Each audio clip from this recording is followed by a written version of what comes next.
Okay, let's go ahead and get started.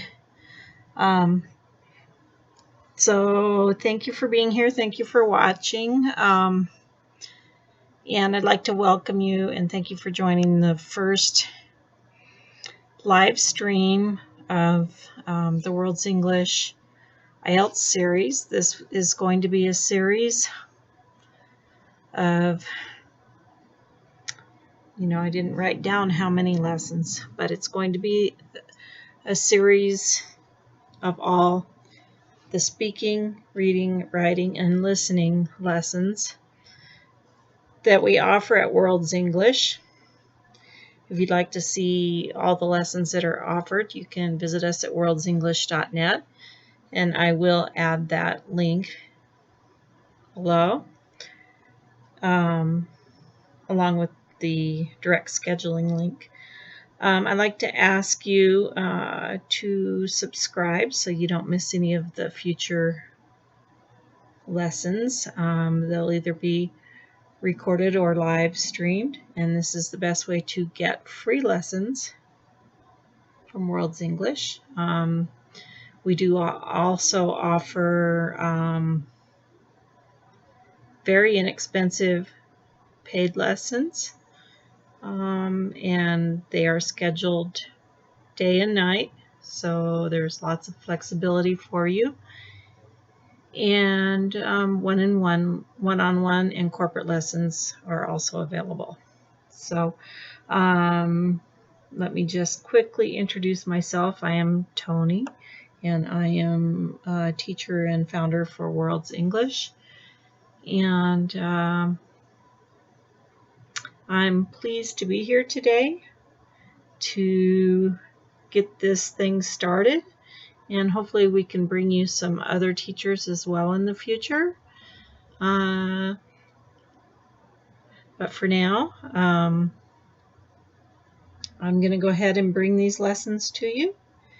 And if you're interested in meeting our other teachers, please visit the website. And if you're interested in teaching for World's English, you can also learn how to get in touch there. So let's go ahead and get started on our introduction to the speaking section. We have recorded a video of this before. It may or may not be there by the time you view this, depending on whether I decide to leave it up or not. Okay. Go ahead and get rid of this.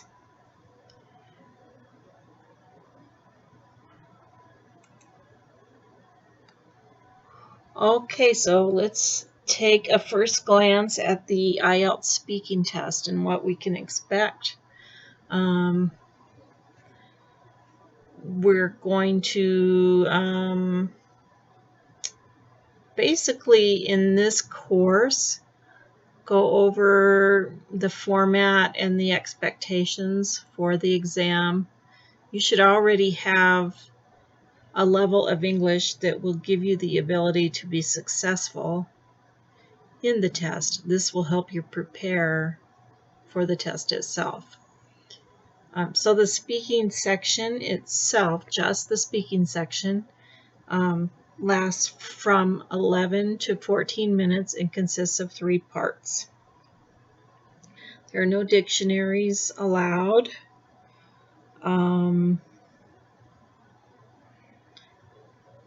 You can kind of predict the type of question that will be asked, so you should have a good vocabulary and understanding of the spelling that you need for that part, but you're not really going to be spelling. It's I think the dictionary is just mentioned in case you were looking for the appropriate vocabulary, so make sure you have that. We do have a vocabulary list available for the IELTS exam also. So depending on whether you're taking the academic version for entry into an English-speaking university, or you're taking the general version for possibly immigration purposes or something to do with your work or credentials. You will be taking the same test in terms of the speaking test.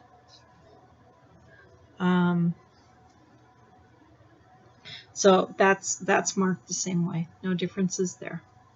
Okay, let's go ahead. Okay, so you're wondering what kind of questions are they going to ask me? What will I have to talk about? What subjects should I plan and practice with? Okay, so it's really important that you do practice with a teacher if you can, or at least a native English speaker, so that you can get some feedback on your responses. They're very basic questions. They'll ask you about things that, of course, you know the answers to, like your work or study, people that you know. What do you remember that was in the news last week? Maybe a simple mathematical problem.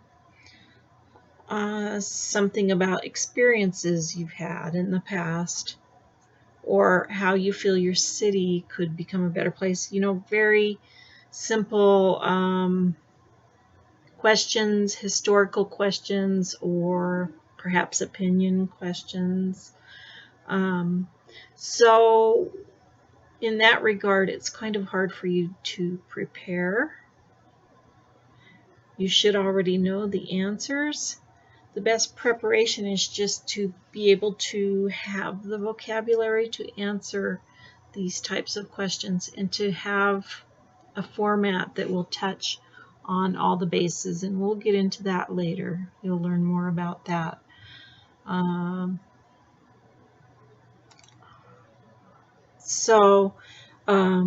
What are the IELTS speaking bands? You've probably, if you've been investigating what you need to achieve in the IELTS, then you're probably familiar with this. Requirements from universities and immigration agencies vary. Most students need to have at least a band 6 for undergraduate study, and I've actually seen a frequent requirement for 7. Postgraduate study or immigration, 7 is very often required. Maybe that's why I've seen that more. Maybe I've worked with more graduates and people trying to immigrate. I'm not really sure on that. But I think any way you look at it, it's a good idea to try to aim to achieve over a 7. Maybe, yeah, 7. So what does the IELTS speaking measure? How it measures how well you can describe your own experience and express your own thoughts and feelings, like we mentioned.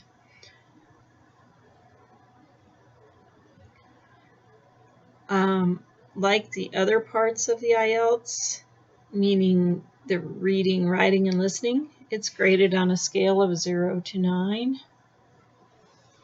So candidates who can express themselves on most topics,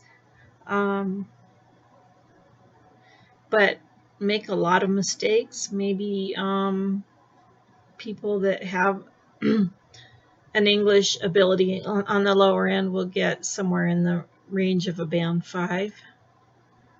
A native English speaker with a broad vocabulary, you know, a very high vocabulary might get a 9. Someone a little lower, but still a native English speaker would probably be in an 8, 8.5 area. But this is referring to native English speakers that speak fluently and normally with correct grammar. So there are, unfortunately, many, at least American native English speakers from regions in the United States that tend to have very poor grammar. So this doesn't apply to them. This is referring to people with pretty good grammar and vocabulary. So, and you want to sound that way. So, what band are you hoping to get? Probably a 7 or above, but the best thing to do is check with the entity that is requesting the score, whether it's the university or the government, and find out what they are requiring of you. And of course, that will be your goal.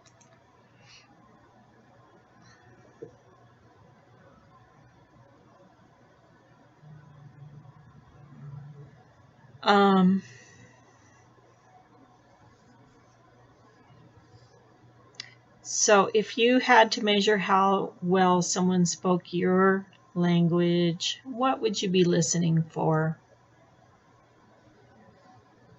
You're kind of taking on the role of the teacher and you want to measure how well someone is speaking your language. For example, if you speak Spanish and I was speaking Spanish to you, what would you want to hear? Okay, maybe you want to hear good pronunciation, vocabulary, grammar, and the ability to speak without much hesitation, right? Especially the first three. A little hesitation to collect our thoughts, I think, is okay, but we definitely want to have good pronunciation, vocabulary, and grammar. Okay, so let's go ahead and talk about the criteria for IELTS speaking. Okay, so there are 4 main criteria, and those are pronunciation, lexical resource, grammatical range and accuracy, and fluency and coherence. So first we're going to talk about pronunciation.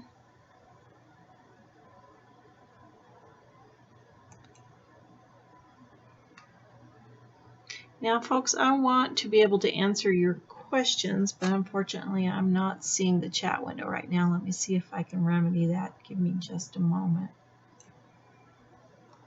So if you have any questions, please put them in the chat, and if I'm not able to get to them now, I certainly will answer them later.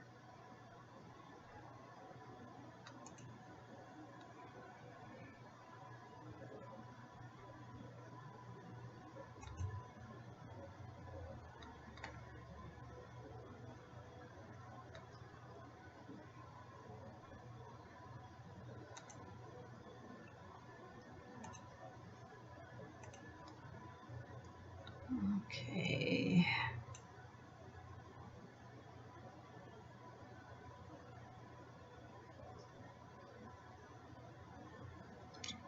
Yeah, I'm going to have to work on that.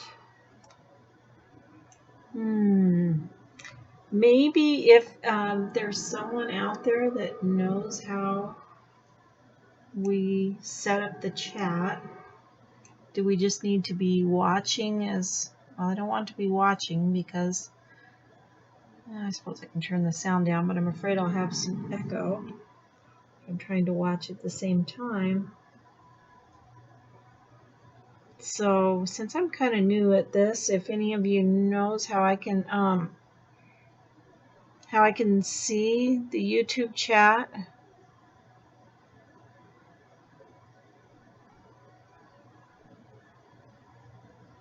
or how I can see the live stream chat while we are live, that would be really helpful for me. But I'm going to keep trying to figure that out.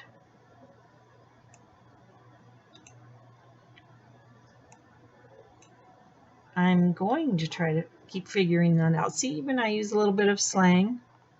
Gonna, that's a common one for us Americans.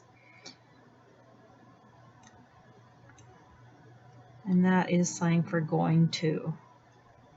And if you're watching IELTS preparation, I'm sure you know that.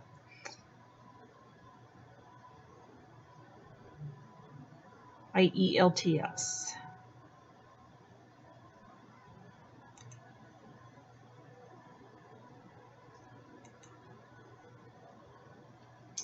I'm going to go ahead and turn on the stream, so I may need to mute this.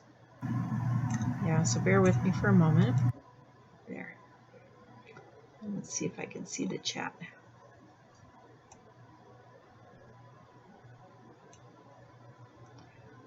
Okay, I think I have the chat. So if you do have questions, I can't see the message I just put in. But if you have questions, please go ahead and type them in the chat. And if I'm not able to answer you now, I will look at those later. Okay.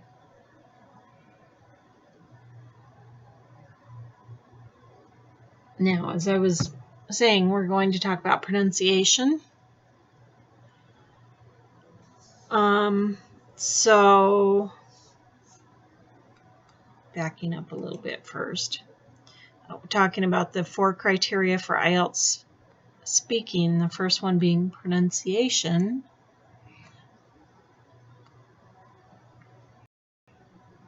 So the IELTS examiners are listening for speech which is easily understandable and which sounds natural. Candidates can have an accent and still get high marks in pronunciation. They're not worried about your accent as long as your speech is clear and easy to understand. Okay, so some examples, maybe you can practice these with me, are words like photograph. Go ahead and say the word before I say it and see if you get it correct. So I already did photograph, but how about this word? Okay, this word is measurement.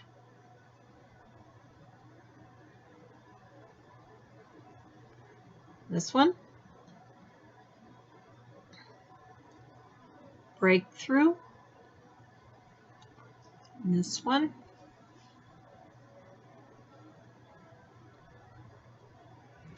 what's your favorite film? Film. And here, I've had a delicious breakfast. This is breakthrough, breakfast. So the pronunciation is a little bit different, even though this part's spelled the same.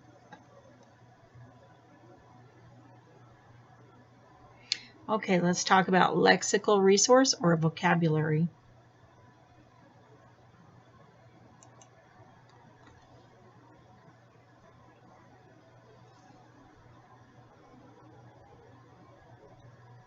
Okay, to get a high score on the IELTS speaking section, you need to have a large vocabulary, as I mentioned before, and we do offer a vocabulary list that goes along with the speaking lessons.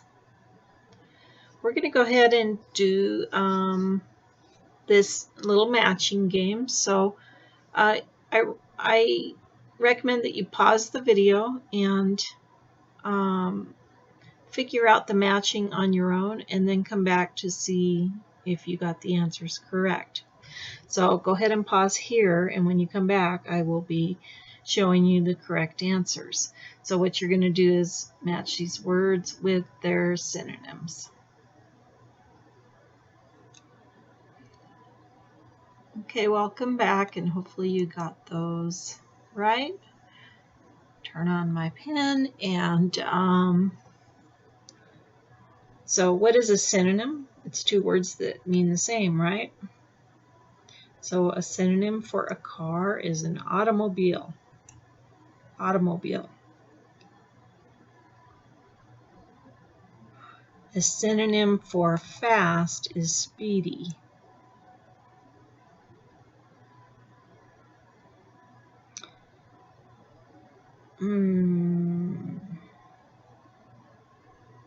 Okay, so we're using value as a verb here, so we want to use an example sentence like, I value your friendship.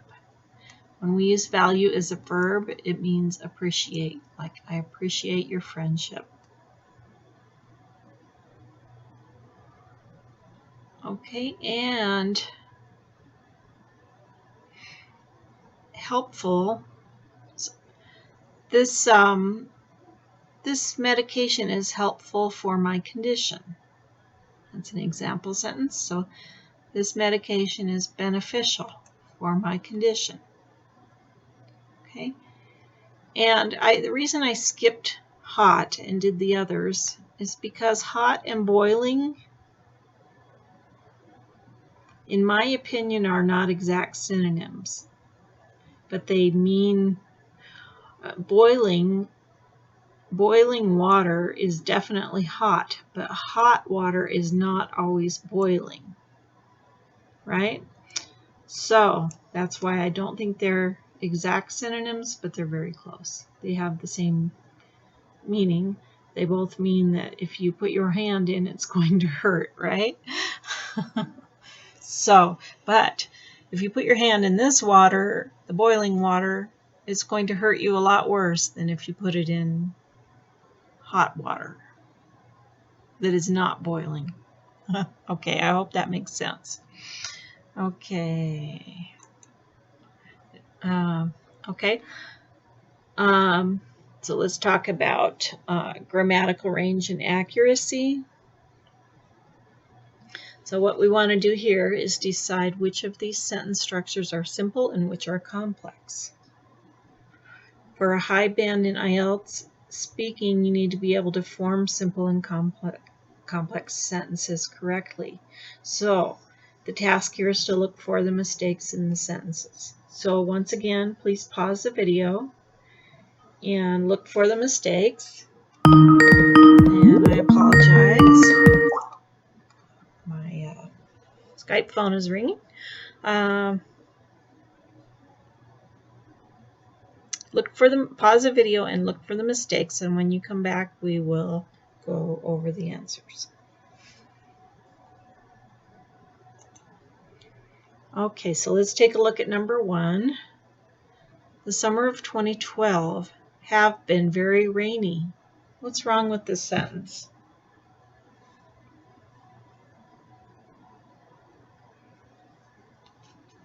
Okay, this should say has, right?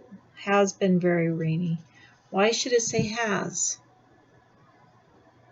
How many summers do we have?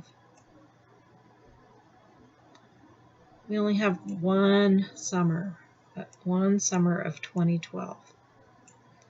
So when we have something singular, we use has versus have, which is plural. So if we were to say the summers of 2012 and 2013, we could say have. The summers of 2012 and 2013 have been very rainy. But since we only have one summer, the summer of 2012 has been very rainy. So this should say has. Let me see if I can make my pen a little easier to write with. Okay, next one, number 2. Louisa wants for going to the beach next weekend. Okay.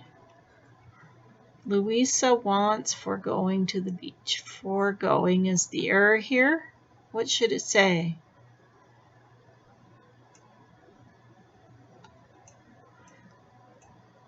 Louisa wants to go to the beach next weekend.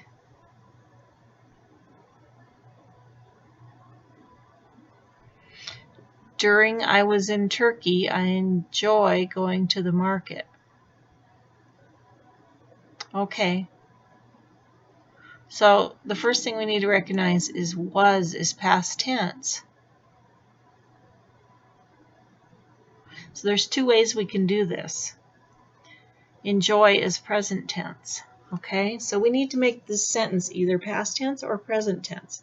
So let's start by making it past tense. In this case, we would say, while I was in Turkey, I enjoyed, because we're going past, we have to change this to past tense. I enjoyed going to the market. Okay, let's try present tense.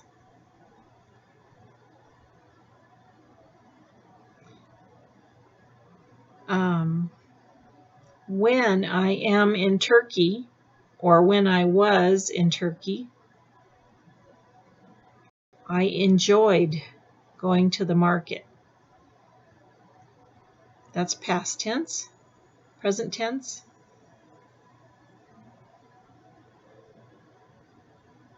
When I am in Turkey, I enjoy going to the market. So then we're changing was to am, so it's present tense, right? Or now that I am in Turkey, I enjoy going to the market. Okay, number 4. The history was my favorite subject in school. Okay, we just need to get rid of the. When the subject is the beginning of the sentence,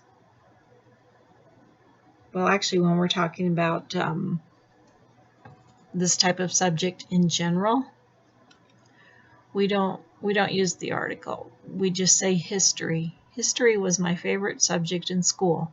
Math was my favorite subject. English was my favorite subject. Okay. Number 5. I called up the man which I met yesterday. This one's pretty close. But we want to change this to whom, not which. He's a person, not a thing, right? Okay.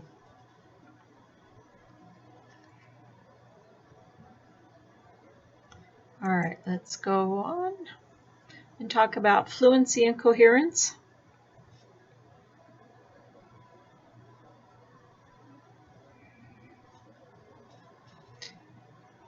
One second.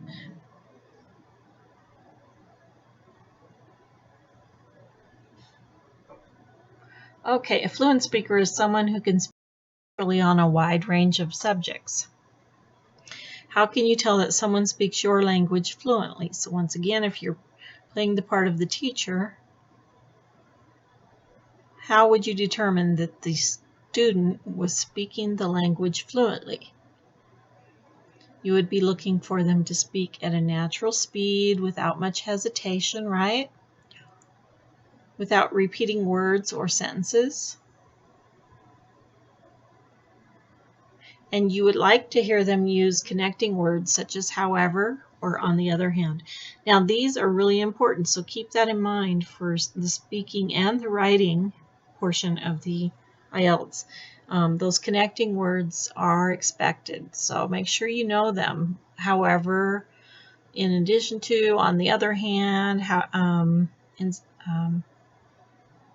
spite of, when you take the lessons on those parts, the one specifically, I believe there's one on connecting words, then you'll learn a much greater vocabulary of words you can use there. Okay, now let's go ahead and talk about part 1 of the speaking exam. It lasts for around 4 to 5 minutes, as we mentioned before.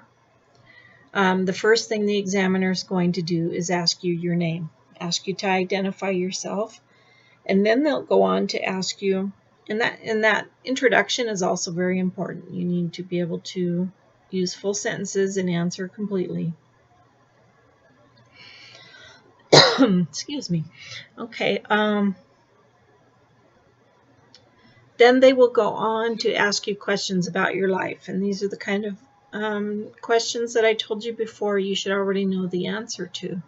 Things like, questions about your house or apartment, or your job or studies, your favorite sports or hobbies, what you like to eat, what kind of films, music, or books you enjoy, or your family. And keep in mind, these are just examples.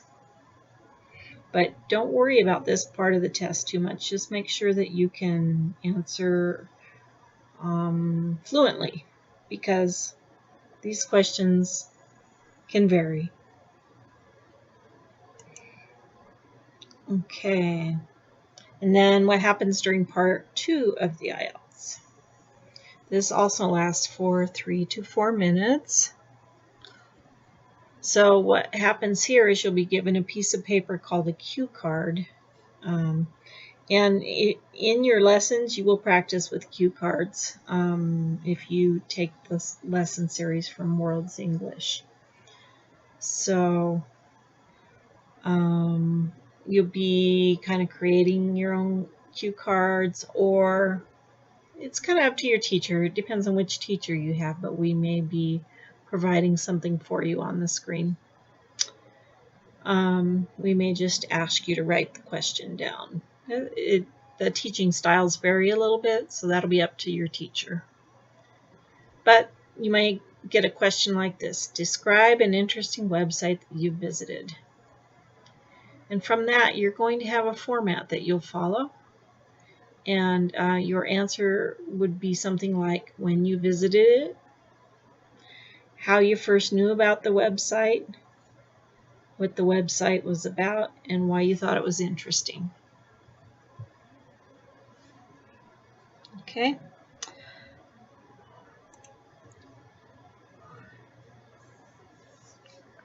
So the examiner will give you 60 seconds to study the cue card and to take notes. So you'll be thinking about what you want to say.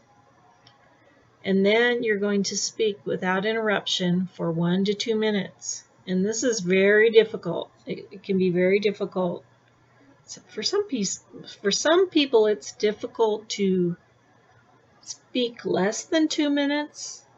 But for most people, it's very difficult to keep speaking for 1 to 2 minutes.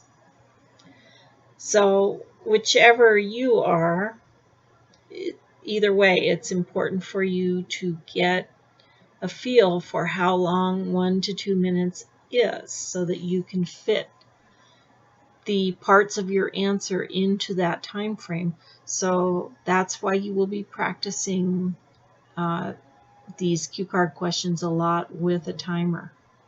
Your teacher will be timing you and then giving you feedback. And then, so after you speak for 1 to 2 minutes, the examiner will ask you 2 or 3 questions about what you've said. So you kind of need to be thinking about what you said as well, so that you can answer the follow-up questions. But as we said before, these are topics you should be very familiar with. Okay, and on to part 3. It also lasts 4 to 5 minutes. The examiner is going to ask you questions related to the topic on your cue card. You'll need to express your thoughts and feelings about the topic. How good do you think your English needs to be for this? You need to be able to produce your answers, not just regurgitate memorized answers, right? Because you don't know what's going to be asked. The cue card that we saw earlier in this lesson was about a website. So using our same example, the examiner might ask whether you think young children should be allowed to access the internet, or whether the government should make sure that everyone has access to high-speed internet.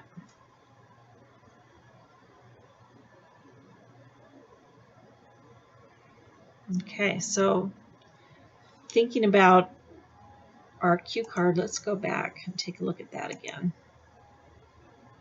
So when you're answering those questions, you're going to try to follow this format here.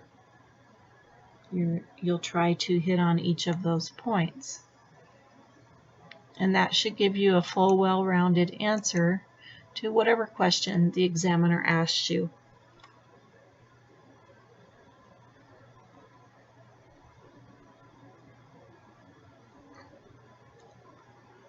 All right.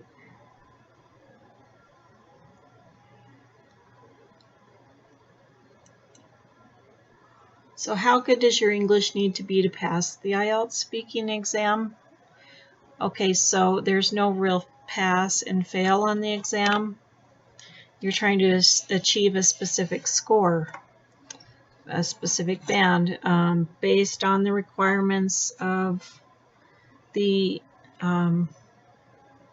entity that is requesting the score from you. So what score you need depends on their requirements. So I guess in a sense, if you don't achieve that score, you could say you failed the test, but not really. You've just scored somewhere on the band level. You'll need to, if you don't score high enough the first time, of course, you'll need to retake it so you can score higher if you're trying to immigrate and you need a band 7. So of course it's nicer to score high enough the first time. The exam measures your level of English. So as we discussed before, advanced learners might get band 7 or 8 even if they make a few mistakes. An 8 is virtually no mistakes, though. I think I personally stumble enough over my own words that it would be difficult for me to achieve an 8 even as a native English speaker. But if you can get, a 7, or, high 7, approaching the 8s, you'll be fine for immigration to, I believe, any English-speaking country.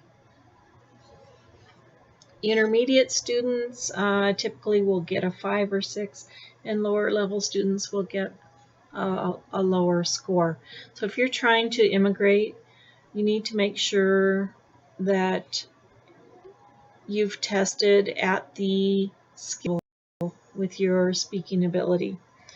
Now, if you don't know what your level is, get in touch with us at World's English, and we do offer a level test, and we can help us. We can assess where your level is and how much you need to improve before you are ready to take the exam.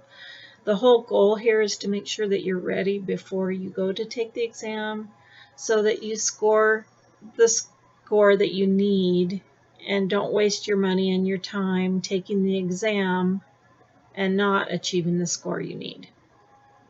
We're here to help you. We want you to be successful.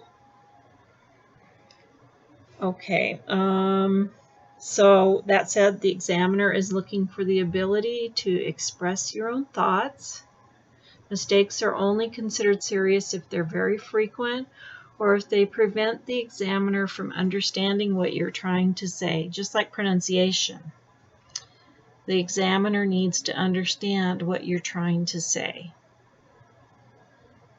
So as long as they do, you will score well. If you're speaking too quickly and stumbling on your words, or everything is gibberish, or your accent is too strong because you're not taking your time and enunciating your words, they may not be able to understand you, and that will hurt your score. And the biggest tip that I give to all students is not to speak too quickly. Okay, so you want to get the best result possible, of course. Just like in athletics or diving competition at the Olympics, athletes need to show off all the skills they've practiced. So if you're good at something, make sure that you focus on those stronger points. In the 15 minutes that you have for the speaking exam, you're going to need to demonstrate how well you can speak English.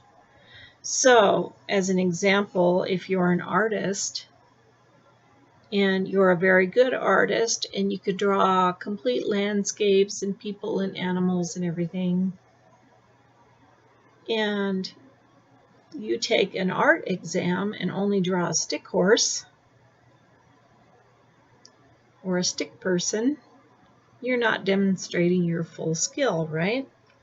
Same thing with your English speaking ability. You need to really demonstrate. So practice enough to feel confident. so that you're not shy and you're willing to speak up and demonstrate your skills. Okay, let's talk about how you can get the best result. So to do that, you need to use different tenses correctly. Remember some of the examples earlier in the lesson? We had answers in the wrong tense. Read the newspaper the day before the exam. I'm not sure how this helps, except that it gives you practice, and I think they mean read an English newspaper. Just gives you a little practice with vocabulary, keeps it fresh in your mind.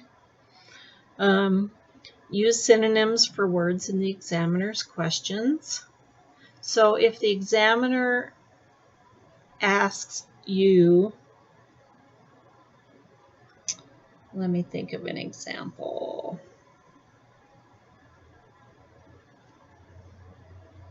What type of animal do you have in your home? You could respond with, I have various types of pets, like cats and dogs. Instead of animal, you're using the word pet. So you're showing that you know some synonyms. Although that's not a direct synonym, it's the best example I could think of off the top of my head, but hopefully you get the point on that. And as I mentioned before, remember to not speak too quickly.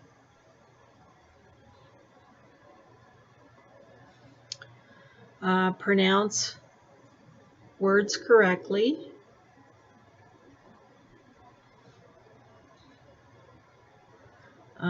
Use long words even if you're not sure what they mean. No, you should not do that. If you don't know the meaning of the word, don't use it, because that will hurt your score if you use vocabulary incorrectly. It's very important. Okay, make sure you're listening very carefully to the questions. It will also hurt you if you don't answer the question that was asked, or you answer the question in an incorrect way.